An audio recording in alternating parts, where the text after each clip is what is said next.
প্রত্যেক মুহূর্তে ভারত বিদ্বেষী মন্তব্য, ভারতের নাকি লাগাতার আগ্রাসন রুখতে হবে, ভারতের লোকজনের সম্পর্কে নানা ধরনের মন্তব্য। আমি দুটো মন্তব্য শোনাবো আর একটু পরে। আমার টিমকে বলেছি সেই মন্তব্যগুলো রেডি রাখতে, আমি বললেই তারা আপনাদেরকে শোনাবেন। একটা হচ্ছে 4 দিনে কলকাতা দখল করে নেব, 7 দিনে 7 সিস্টার। আর 2 নম্বর হচ্ছে ভারতীয়রা কোথায়, কজন ভারতীয় আর চাকরির জন্য বাংলাদেশ যায়। কয়েকজন বাংলাদেশে রয়েছেন ব্যবসার খাতিরে, কারণ ভারত বাংলাদেশে বেশ কিছু ব্যবসা চলে, বেশ কিছু ভারতীয়রা বাংলাদেশে ব্যবসার কারণে যাতায়াত করেন।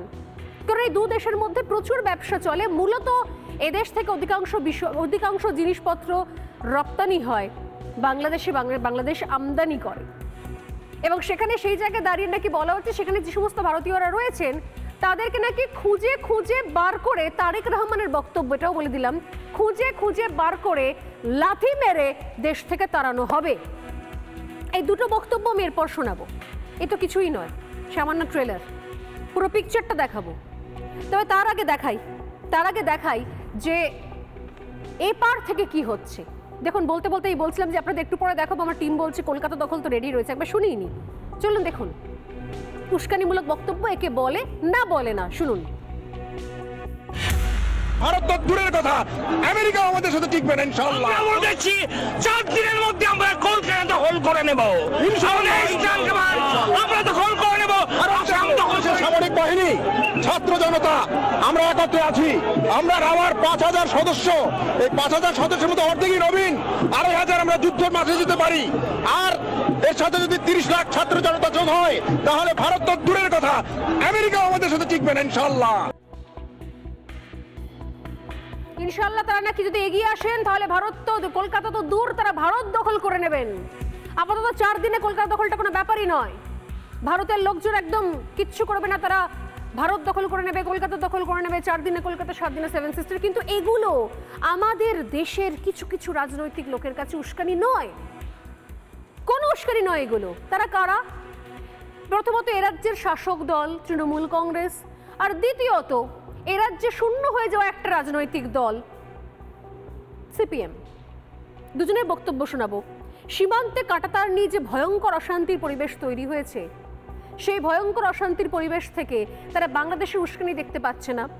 সীমান্তে দেশপ্রেম, দেশভক্তি, একতার নিদর্শন তারা দেখতে পাচ্ছে না।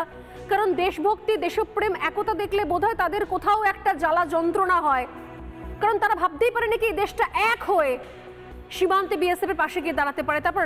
তারপরে আবার ভুললে চলবে না যে জেলাতে এই ঘটনাটা ঘটেছে সেই জেলাটার নাম মালদা। সেই জেলাতে সিংহভাগ হচ্ছে সংখ্যালঘু, মানে গোটা দেশে সংখ্যালঘুরা আসলে সেখানে সংখ্যাগুরু এবং হিন্দুরা সেখানে সংখ্যালঘু। তো সেই দেশে বিএসএফ এর সঙ্গে দাঁড়িয়ে দেশভক্তি, দেশপ্রেম, একতার নিদর্শন কুছ বাত হজম নেই হতে। তো তাদের রাগ হয়ে গেল।